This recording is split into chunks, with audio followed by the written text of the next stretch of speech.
सवाल को, मेरे सवाल की क्वालिटी को आप कैसे जज कर सकते हैं? मुझे ये बताइए, क्योंकि इस तरह तो आपका जिस दिल को हदीस को दिल करेगा आप उसे इस्तिआरा कह देंगे, और जिस हदीस को आपका दिल करेगा उसको आप हकीकत कह देंगे। अगर मैं आपके सामने सही बुखारी की हदीस रखूं कि नहुसत होगी तो औरत में होगी, घोड़े में होगी या मकान में होगी, आप इसको इस्तिआरा कहेंगे, हकीकत कहेंगे? आपका दिल करेगा इस्तिआरा कह देंगे, आप कहेंगे जिस आयत का दिल करेगा आप उसे इस्तिआरा कह देंगे, जिस आयत का दिल करेगा आप उसे हकीकत कह देंगे। एक्जिस्टेंस ऑफ गॉड से हटकर इन पर क्योंकि आप मुझे ये बताइएगा कि ये हदीसें गॉड के मुबय्यना मैसेंजर की हैं। Late me complete. अगर हम रिसालत के ऊपर बात करेंगे तो हम हदीसों के ऊपर बात करेंगे, हम रिसालत के ऊपर बात ही नहीं कर रहे हैं। आपने और मैंने जिस मौजू के ऊपर इत्तफाक किया था और जिस मौजू से शुरुआत की थी वो एग्जिस्टेंस ऑफ गॉड है, रिसालत नहीं है। ठीक है, क्योंकि रिसालत नहीं है, रिसालत जो है रिसालत डिपेंड करती है, रिसालत डिपेंड करती है, बहुत बड़ा दावा है भाई। उसकी जब हम उस दावे पर आएंगे तो उस पर दलील देंगे ना, अभी तो हम उस दावे पर बात ही नहीं कर रहे। मजहब के तो अगली दलील, मजहब के 100 दावे जिसकी तरफ आपको बहुत जी मैं उसकी तरफ बढ़ रहा हूं। तो ये जो हमारा दूसरा आर्ग्यूमेंट है वो है, इसको नाम दिया जाता है ओंटोलॉजिकल आर्ग्यूमेंट, और इसके अंदर आप अपनी आसानी के लिए स्क्रीन पर दे सकते हैं कि the supreme being is imagined objectively, और ये 100% ट्रू है। आप भी इमेजिन कर रहे हैं, आप भी इमेजिन कर सकते हैं, चाहे आप खुदा के वजूद को न मानते हो, ये ऑब्जेक्टिवली 100% ट्रू है। Number 2, the supreme being is in the possible world, चूंकि हम उसको यानी परसीव कर रहे हैं, इमेजिन कर रहे हैं, तो यकीनन वो आलम इम्कान में होगा। अगर वो आलम इम्कान में नहीं तो उसको परसीव नहीं किया जा सकता। और आप भी इसको तस्लीम करते हैं कि खुदा का वजूद मुमकिन है। तो इसका जो नतीजा निकला वो ये कि the supreme being must exist in the real world. Why? इसकी वजह यह है कि अगर आप ये तस्लीम ना करें कि सुप्रीम बीइंग एग्जिस्ट नहीं करता रियल वर्ल्ड में, तो फिर सुप्रीम बीइंग नहीं है, आप सुप्रीम बीइंग है, जबकि हम अपने आप को लोअर बीइंग मान रहे हैं और सुप्रीम बीइंग को सुप्रीम बीइंग मान रहे हैं। तो अगर हमने खुदा के वजूद को नहीं तस्लीम किया तो इन दोनों मुकद्दमात में से कोई एक मुकद्दमा गलत साबित हो जाता है, जबकि दोनों 100% एक्यूरेट है। हमने अपने आप को लोअर बीइंग कहां तस्लीम किया? आप सुप्रीम बीइंग है। मैंने तो अपने आप को कंपेयर ही नहीं किया ना किसी से। हमने, मुझे ये बताइएगा कि आप सुप्रीम बीइंग है। मैंने ये बिल्कुल ऐसी ही बात है कि इंसान जो है उसने अपने आप को किससे सुप्रीम कर रहे हैं, किससे लोअर कर रहे हैं, मुझे ये बताइएगा। हम ये कह रहे हैं, मैंने आपकी बात का, मैंने आपकी पूरी बात को होने दिया। आपने ये किया जी आलम इम्कान में खुदा एग्जिस्ट कर सकता है, आलम इम्कान के अंदर कार्टून कैरेक्टर्स भी एग्जिस्ट कर सकते हैं। नहीं, मैंने आपकी बात के बीच में नहीं टोका। आलम इम्कान के अंदर अगर कोई चीज एग्जिस्ट करती है और आलम मौजूद के अंदर, सर मुझे नहीं, ऐसा नहीं है सर, नहीं, you are not, I am not saying a single word while you are. चले, आपको अगर मेरी एप्रिशिएशन मुझे ये बताइएगा कि आलमे इम्कान के अंदर अगर कोई चीज एग्जिस्ट करती है तो वो आलमे वजूद के अंदर एग्जिस्ट करना किस तरह से जरूरी है, और ये हमारा ये दावा कब आपकी नजर से गुजरा कि हम चूंकि इंफीरियर बीइंग है इसलिए सुपीरियर बीइंग का एग्जिस्ट करना जरूरी है? इसीलिए मैंने आपसे कहा था स्क्रीन पर देख लीजिए। नहीं, मैं आपको सुनने में ज्यादा दिलचस्पी रखता हूं, मैं आपकी अंडरस्टैंडिंग को देखना चाहता हूं कि मेरे पास कोई लैपटॉप नहीं है, मेरे पास कोई स्क्रीन नहीं है, मेरे पास सिर्फ आपकी जबान से निकले हुए शब्द हैं जिनको मैं अपनी दिमाग के अंदर प्रोसेस करके उनका एक इमेज बनाना चाह रहा हूं। मुझे ये बताइएगा कि हमने ये कब दावा किया आपके आर्गुमेंट के नतीजे में कि हम इंफीरियर बीइंग्स हैं और हमें एक सुपीरियर बीइंग्स की जरूरत है? ठीक, मैं इसका जवाब दे रहा हूं, सुन लीजिएगा। आपने दो एतराजात किए। पहला एतराज ये किया कि हमारा दावा ये कब है कि हम सुपीरियर बीइंग, इंफीरियर बीइंग है। दूसरा आपने कहा कि किसी भी चीज के इमेजिन कर लेने का मतलब ये कहां होता है कि वो फिर मौजूद ही हो। ठीक है, इन दोनों सवालों का जवाब लीजिए। पहले सवाल का जवाब, मेरा जो पहला मुकद्दमा है स्क्रीन के ऊपर मौजूद है, the supreme being is imagined objectively.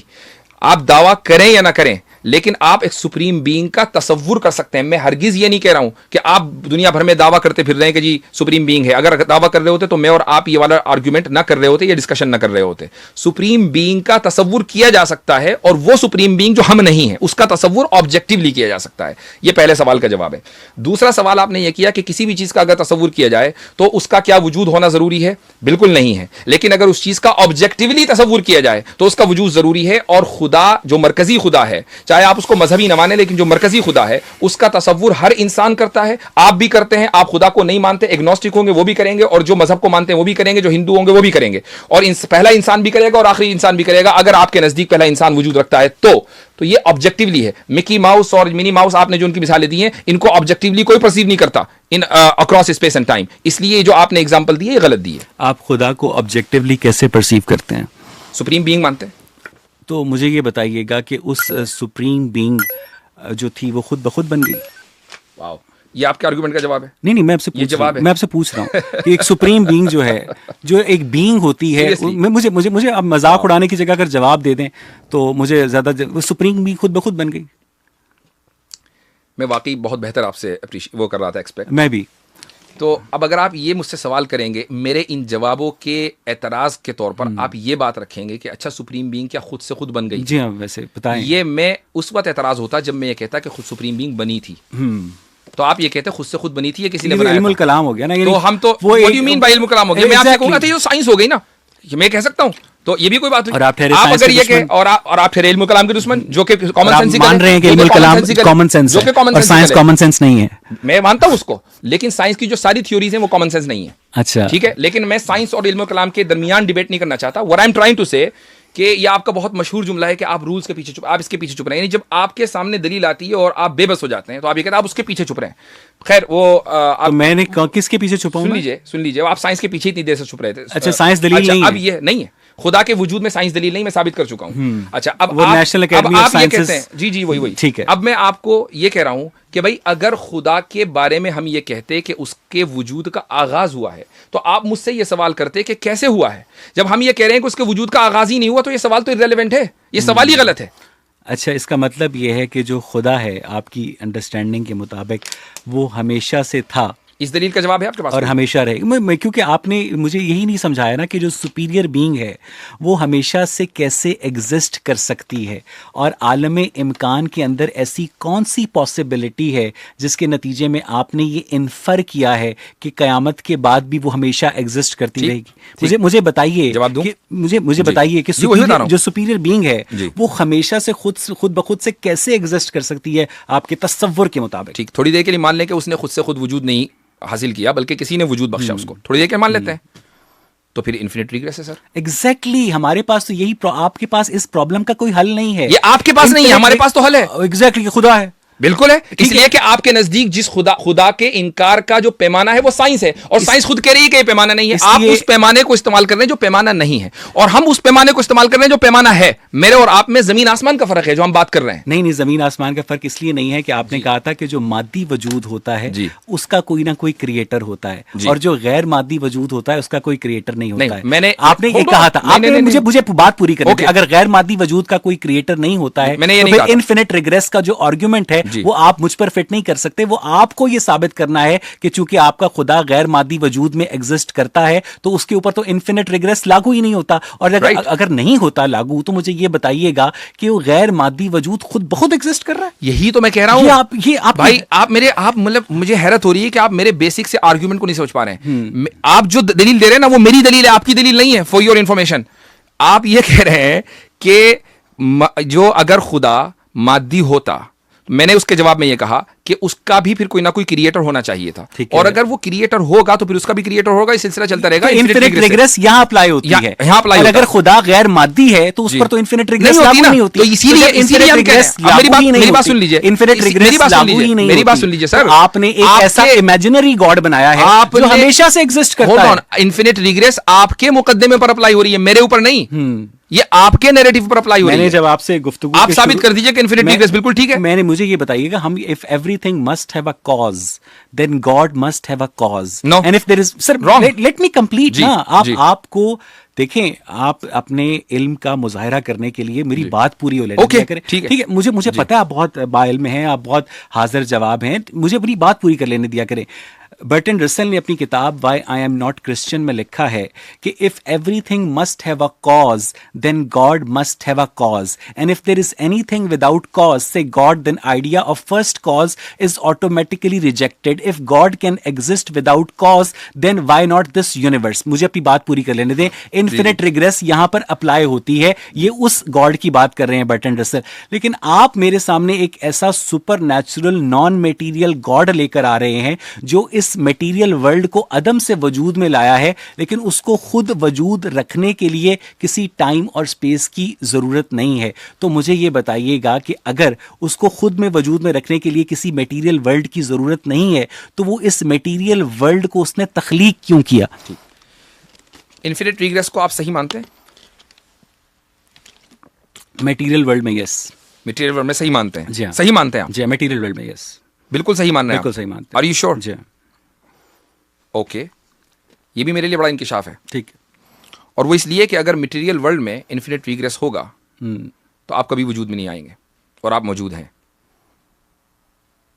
अपनी बात को एक्सप्लेन करें। मैं अगर ऑनलाइन होते, खैर ऑनलाइन अभी भी हैं, लेकिन मेरी स्क्रीन पर अगर कुछ होगा तो मैं शायद वो वीडियो ना दिखा पाऊँ, लेकिन मैं कोशिश करूंगा कि जब मैं वीडियो लाइव है? नहीं नहीं, अभी लाइव नहीं है। तो अगर यानी इंटरनेट होता तो मैं आपको एक वीडियो दिखाता, लेकिन मैं आपको मुख्तसर समझा देता हूँ, चूँकि आपने कहा एक्सप्लेन करें।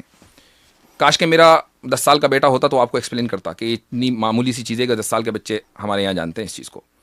डोमिनो इफेक्ट को आप अच्छी तरीके से जानते होंगे, डोमिनो इफेक्ट तो सुना ही होगा आपने। तो सर अगर आप इन्फिनिट डोमिनोज एक जगह रख लें तो जब वो इन्फिनिट होंगे तो चूँकि उसमें कोई फ़र्स नहीं होगा, जब आप उसको गिराएंगे एक डोमिनो फिर दूसरा, इसी को डोमिनो इफेक्ट कहते हैं, तो चूँकि उसमें कोई फ़र्स नहीं है जहाँ से उसका आगाज़ हुआ है तो कोई लास्ट भी नहीं हो सकता, इसी को कहते हैं डोमिनो इफेक्ट। तो अगर आप मादी दुनिया में इन्फिनिट रिग्रेस के कायल हो जाएं, इसको एक दूसरी मिसाल से समझ लीजिए कि मसलन हमारा जो वजूद है वो हमारे माँ बाप की वजह से है, वो कॉज है, उनका कॉज उनके, और इस तरीके से सिलसिला चलता रहे चलता रहे चलता रहे, तो चूंकि कहीं पे रुकना नहीं होगा तो हमारा भी वजूद नहीं हो सकता। हमारे वजूद के लिए ज़रूरी है कि कहीं ना कहीं ये सिलसिला रुके।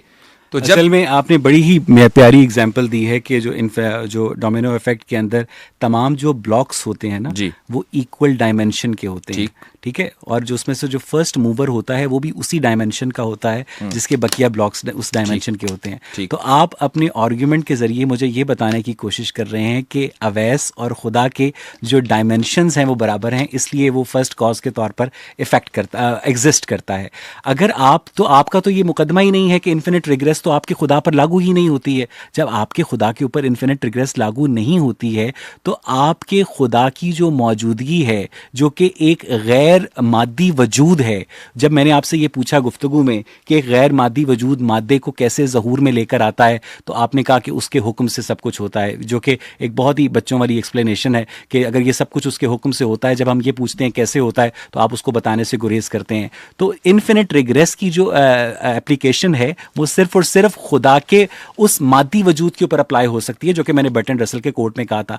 आपके नज़दीक वाजदी साहब जो खुदा है वो गैर मादी है, तो उसके ऊपर हम इन्फिनिट रिग्रेस लागू ही नहीं कर सकते हैं। वो आपके जहन का बनाया हुआ एक फर्जी करैक्टर है जिसके जरिए आप दावा कर रहे हैं कि इस दुनिया के अंदर जितने फिजिकल मज़ाहिर हैं वो वजूद में आते हैं। जब हम आपसे पूछते हैं वो कैसे वजूद में आते हैं तो आप उसे बताने से गुरेज करते हैं। वाजदी साहब, आपकी बात मैंने तसल्ली से सुनी और आपने ये बात कही इन्फिनिट रिग्रेस के ताल्लुक से और डोमिनो इफेक्ट की जो मैंने एग्जांपल दी थी उसके ताल्लुक से कि चूंकि सबका डायमेंशन एक है, सब एक ही डायमेंशन में एग्जिस्ट करते हैं। गलत कहा था? नहीं, मैं पूछ रहा हूँ तो क्या वहां पर इन्फिनिट रिग्रेस जो है वो लागू नहीं हो सकता? राइट, कहां पर? अगर एक ही डायमेंशन में सारे डोमिनो एग्जिस्ट करें तो वहां पर इन्फिनिट रिग्रेस जो है वो सही नहीं होगा। जी हाँ, बिल्कुल। अब ये आपने थोड़ा सा अपने तसव्वुर के अंदर मॉडिफिकेशन की है, जो कि पहले आपने कहा नहीं मादी वजूद के अंदर हम इन्फिनिट रिग्रेस के कायल हैं। अब जब मैंने एक मिसाल मादी वजूद की दे दी तो आपने फौरन थोड़ा सा उसके अंदर मॉडिफिकेशन किया। मैंने ये मॉडिफिकेशन मैं अपनी बात कर लेता हूं मॉडिफिकेशन सर, मैं अपनी बात मुकम्मल कर लेता हूं। कॉज है सर, वो खुदा नहीं है। जो लॉ आप मेरे ऊपर अप्लाई करना चाहते हैं वो अपने ऊपर भी कर जी जी। तो अब ये है कि आपने जो दावा किया कि मादी दुनिया में इन्फिनिट रिग्रेस दुरुस्त है, ठीक है। अब मैं उसकी एक और मिसाल दे देता हूँ। वो मिसाल ये है और वो ये कि अगर आप बल्कि सवाल है मेरा मिसाल, क्या आप मल्टीवर्स थ्योरी से किसी 0.1% मुत्तफिक हैं? हमारे पास मल्टीवर्सेस की मौजूदगी का सबूत नहीं है। मुत्तफिक नहीं है आप? नहीं, हमारे पास मौजूदगी का सबूत नहीं। ओके, ठीक है, सही है, कोई बात नहीं। अच्छा, क्या आप इस बात से मुत्तफिक हैं कि मादा खुद को वजूद बख्श सकता है? नहीं। तो फिर हम यहाँ क्या कर रहे हैं, कैसे आए? इसलिए कि हमें पता नहीं है। मैंने आपको यही बताया कि जब मैं कहता हूं कि हमें नहीं पता है, जब साइंस है वो हाउ को एक्सप्लेन करती है। हाउ को? जी हाँ। तो how did we come here? Exactly, मुझे ये बताया how did we come here. No, I am asking you. हमें नहीं पता। आपने क्यों नहीं पता सर? आपने दावा किया ना, आपको तो ये पता है कि 13 बिलियन साल पहले एक बिग बैंग हुआ था, आपको पता है, और आपको लगता नहीं हुआ? ये पता है? नहीं हुआ, हमने उसका इनकार नहीं कर रहे, लेकिन ये आपने बताया हमें, तो ठीक है, हमने आपकी मालूमात को ले लिया, क्योंकि हमने साइंस में पीएचडी नहीं की, आपने की, तो आपने जो है वो एवोल्यूशन को नहीं लिया, तो आपने हमें ये बात बताई, हमने वो ले लिया, ठीक है। अब हमें ये बताएं कि भाई हम फिर मादा अपने आप को वजूद कैसे बख्शता है? कैसे अपने आप को कैसे एग्जिस्ट करता है खुद ब खुद? मुझे ये बताइए, मुझे साइंस के पास इस वाई का जवाब नहीं है, ठीक है। साइंस के पास 10⁻⁻43 प्लांक सेकंड, जिसको हम प्लांक टाइम कहते हैं। हम ये आपको ये मैं बता सकता हूँ कि जितनी भी गैलेक्सीज हैं वो 70,000 किलोमीटर पर सेकंड के रेट से एक दूसरे से अवे जा रही हैं। और जब हमने इस फिल्म को रिवाइंड किया तो वो 13 अरब 80 करोड़ साल बनते हैं, जिसके नतीजे में साइंटिस्ट और एस्ट्रोनॉमर्स ये कहते हैं कि हम एक नुक्ते के ऊपर मौजूद थे और उसके अंदर एक्सप्लोजन हुआ और उसके बाद ये टाइम और स्पेस जो वजूद में आए हैं। आप ये कहते हैं कि उस एक्सप्लोजन से पहले एक फर्जी खुदा था जिसने इस एक्सप्लोजन का बाइस बना। मुझे तो क्या बाइस बना? मुझे तो ये पता, चलिए खुदा नहीं था, क्या बाइस बना? सर हमें नहीं पता। मैं वाजदी साहब आपसे ऑनेस्टली हम कोई साइंटिस्ट ये नहीं कहता कि हमें बिग बैंग के कॉज का पता है, हमें बिग बैंग के कॉज का नहीं पता। यानी दावा करते हैं बिग बैंग का, लेकिन नहीं पता कि कैसे हुआ। हमें ये नहीं पता। तो जब हम ये कहें कि आदम मौजूद थे तो, और ये कहें कि हमें नहीं पता कैसे पता, तो हमारे ऊपर एतराज हो जाता है। आपके ऊपर एतराज इसलिए आपके नहीं, क्योंकि साइंस ह्यूमन है और साइंस ह्यूमन है और जो आपका जो रिलीजन है वो आपकी बकौल डिवाइनली गाइडेड है। जब आपको नहीं पता और हमें भी नहीं पता तो इसका मतलब ये है कि आप और मैं बराबर हैं, ठीक है। जो डिवाइन गाइडेंस है और जो ह्यूमन गाइडेंस है वो बराबर है। आपके पास तो डिवाइन गाइडेंस है, आपको तो पता होना चाहिए कि आप जो आदम जो है कैसे पैदा हुए। हमारे पास तो कोई डिवाइन गाइडेंस नहीं है, आपके पास है ही नहीं। इसका ताल्लुक अपने ज़हन में बातें घड़ी हैं। डिवाइन गाइडेंस का मतलब क्या होता है? कि आपको ऊपर से कोई बंदा आपके साथ गपशप कर रहा है, ठीक है, इसके आगे बस क्यों कर रहा हो? कोई नहीं कर रहा है। नहीं, मैं कह रहा हूं मान लीजिए ना, थोड़ी देर फर्ज कर लीजिए ना, फर्ज करने में तो कुछ नहीं है, फर्ज तो आपने बहुत सारी चीजें कर रखी हैं, तो ये फर्ज कर लीजिए कि डिवाइन गाइडेंस है, क्या मतलब है इसका? कि ऊपर से कोई खुदा जो है इंसानों से कलाम करता है। क्यों कर रहा है ये आप बताएं ना, क्योंकि हमारे नजदीक तो कर ही नहीं रहा। ओहो, मैं फर्ज की बात कर रहा हूं। सर फर्ज कर लीजिए, इसलिए कर रहा है, कुछ तो कहिए। मैं फर्ज तब करूं जब मेरे नजदीक खुदा जो है इंसानों से कलाम कर रहा हो। वो खुदा आपके वहम की जो है पैदावार है। ठीक है, आप हमारे वर्ल्ड व्यू के एतबार से बता दीजिए ना कि वो यूं कर रहा है। मुझे आपके वर्ल्ड व्यू की अगर समझ होती तो मैं यहाँ आपसे डिबेट क्यों कर रहा होता? मुझे ये बताइए कि चूंकि तो आपको वाकई इतना नहीं पता, आप इतने नाइव हैं। होल्ड ऑन, आपके वर्ल्ड व्यू के मुताबिक खुदा जो है इंसानों से गुफ्तगू कर रहा है, क्यों कर रहा है? अगर अब मैं बताऊं आप कबूल कर लेंगे? मैं कबूल नहीं, मैं सवाल करूंगा ना। अच्छा ठीक है, तो खुदा ने हमसे या इंसान से जो बिलवास्ता गुफ्तगू की है अंबिया और रसूलों के वास्ते से, वो इसलिए गुफ्तगू की, और मैं बता रहा हूं कि डिवाइन गाइडेंस किसको बोलते हैं, वो इसलिए गुफ्तगू की है ताकि इस दुनिया के अंदर एक इंसान अच्छा इंसान कैसे बने, नंबर 1, नंबर 2 उसकी आखिरत में वो कामयाब कैसे हो। ये 2 चीजें हैं बस। इस दुनिया की भलाई और आखिरत की भलाई, इसी को बोलते हैं सआदत फिद्दारैन। ये डिवाइन गाइडेंस का इससे ताल्लुक है। जिस चीज का ताल्लुक इससे नहीं है वो डिवाइन गाइडेंस नहीं है। तो आदम अलैहिस्सलाम की तख्लीक का प्रोसेस क्या है, इसका ताल्लुक ना हमारी इस दुनिया की भलाई से है ना उखरवी भलाई से। लिहाजा आप ये नहीं कह सकते कि चूंकि आपके पास गाइडेंस है लिहाजा आपको इसका इल्म होना चाहिए था। लेकिन प्रोसेस का दावा हमेशा आप करते हैं, यानी साइंटिस्ट करते हैं। अगर आप उस प्रोसेस को मुझे नहीं समझा पा रहे हैं कि एक चीज ने अपने आप को कैसे कॉज कर लिया, तो फिर आप अपने इस दावे को वापस ले लें कि नहीं हम भी प्रोसेस का दावा नहीं कर सकते। आप मुझसे ये मुतालबा करते हैं, आपका खुदा जो है मुबैना खुदा मुझसे ये मुतालबा करता है कि मेरे कहने के मुताबिक तुम अच्छे और बुरे की तमीज़ करो, मेरे कहने के मुताबिक तुम इस ज़िंदगी के अंदर अपना टाइम गुजारो, तो हम उससे ये मुतालबा नहीं कर सकते हैं कि तूने हमें कैसे तख्लीक किया। जब हम उससे ये वो अपनी सारी बातें मनवाने को तैयार है, लेकिन जब हम उससे कोई मुतालबा करते हैं तो वो जनाब कहता है कि इसका तुम्हारी भलाई से कोई ताल्लुक नहीं। खुदा है ना वो। एग्जैक्टली, आपका दोस्त नहीं है। मुझे ये बताइएगा कि आप अल्लाह ताला के यानी आप अपने दोस्त से मुतालबा करें। अल्लाह ताला के तर्जुमान हैं, आपको इतना तो पता हो। आपको ये अल्फाज आप मेरे मुंह में न डालें, ठीक है। मैं मजहब को तर्जुमानी कर रहा हूं, ना कि खुदा की। ठीक है, मुझे ये बताइएगा कि अल्लाह ताला जो है अपने अंबिया और रसूलों के जरिए इंसानों से कलाम करने की जगह खुद सामने क्यों नहीं आता? अच्छा, अगर वो सामने आ जाता तो आप मान लेते? आराम से। अच्छा, मसले कोई नहीं। तो इसका मतलब ये कि आप एम्पिरिसिस्ट हैं। क्या है? एम्पिरिसिस्ट हैं आप। मैं ऑब्जेक्टिव हूँ भाई साहब, मुझे आप ऑब्जेक्टिव, यानी अगर आप किसी चीज को देखेंगे तो मानेंगे। जी हाँ। अगर नहीं देखेंगे तो नहीं मानेंगे। जाहिर है। आपने अपने आप को देखा कभी? जी, शीशे में देखा है। वो आपकी बॉडी है, आपको ही है। अच्छा, मुझ में और मेरी बॉडी में क्या फर्क है? फर्क ये है कि आपका जो मुशाहिदा ज़ात है, जो आपका इनर सेल्फ है, वो बता दीजिए आपने शीशे में देखा हो। हम भी देख लें भाई अपना इनर सेल्फ। हम भी कुछ दिखाएं, हमें भी पता चले, कोई टेक्निक बताइए। इनर सेल्फ से क्या मुराद है आपकी? वो वही जो दलील इल्जामी थी ना, वही मुराद है। अब आप मुझे बताइए, मुझे ये बताइएगा कि अल्लाह ताला को वो इनर सेल्फ, मैं बताता हूँ क्या मुराद है। आपने पूछा मुझसे, आपने मुझसे पूछा ना, मुझे अब मैं बता देता हूँ इनर सेल्फ क्या है। मुझे अपनी बात पूरी कर लेने दें। सर आपने सवाल किया, उसका जवाब तो दे दूं। ठीक है, इनर सेल्फ क्या है? आपने इनर सेल्फ के बारे में सवाल किया। इनर सेल्फ वो चीज है कि जो खुश होती है, जो गमगीन होती है, वो इनर सेल्फ के जिसके ऊपर जो है यानी कभी गुस्सा तारी होता है, जो जेलस होती है, ये जो बॉडी है ये उस इनर सेल्फ का मजहर है। आप गुस्से का इजहार अपनी बॉडी के जरिए करते हैं, लेकिन गुस्से का जो सुदूर है वो आपके इनर सेल्फ से हो रहा है। तो अब अगर आप ये कहें कि नहीं मेरे अंदर तो ना गुस्सा होता ना मैं कभी खुशी होता, तो ठीक है, नो प्रॉब्लम। लेकिन अगर आपके यहाँ ये सारी चीजें मौजूद है तो आप अपने इनर सेल्फ को के एग्जिस्टेंस को मानते हैं, और ये कॉमन सेंस की बात है। खुद सामने क्यों नहीं आता? तो आप इनर सेल्फ को खुद सामने क्यों नहीं आता? मैं वही तो कह रहा हूं, उसी का जवाब दे रहा हूं कि आप अपने इनर सेल्फ को न देखे हुए मान रहे हैं। क्यों मान रहे हैं? मुझे ये बताइएगा कि अपने इनर सेल्फ को मैं महसूस करता हूं, ठीक है, अपनी फिजिकल बॉडी के अंदर जी। और अभी तो आपने देखने की बात की थी। मैंने खुदा को देखने की बात की थी ना। तो इनर सेल्फ को देखने की नहीं बात की। खुदा और इनर सेल्फ बराबर है? नहीं, आपने उसूल दिया। आपने उसूल दिया कि मैंने पूछा, मैंने कहा आप किसी भी चीज को जब मानेंगे जब आप देख लेंगे, कहने का हाँ। मैंने इसीलिए पूछ लिया था, पहले ही कंफर्म करा लिया, मुझे मालूम था कि आप ये कहेंगे। अगर मैं ये कहूं कि मैंने खाना खाना है और आप मेरे आगे लोहे की बाल्टी रखते हैं, तो आप कहेंगे खाएं। आपने तो कहा था कुछ मैं खाना है, तो आप जब खा रहे हैं तो खाएं। तो इसका मतलब ये आप इनर सेल्फ को यही मैं कह रहा हूं, इनर सेल्फ की गॉड के साथ फॉल्स इक्विवेलेंस है। एक गॉड को इंसानों के साथ राब्ता करने के लिए अंबिया और रसूलों की जरूरत क्यों पेश आती है? गॉड खुद अपने आप को सामने लाकर बता दे कि भाई मैं हूं। उसकी दो वजह मैंने आपको बताई, दो वजह बताऊंगा। पहली वजह तो मैं ऑलरेडी बता चुका हूं। मैंने इनर सेल्फ के साथ गॉड को कंपेयर नहीं किया है। आप अपने अल्फाज मेरे मुंह में न डालें, बल्कि मैंने आपके इस उसूल को कि मैं जब देखूंगा तो मानूंगा, इसको डिबंक किया है। ठीक है, तो इस उसूल को डिबंक करने के लिए मैंने इनर सेल्फ की मिसाल दी है।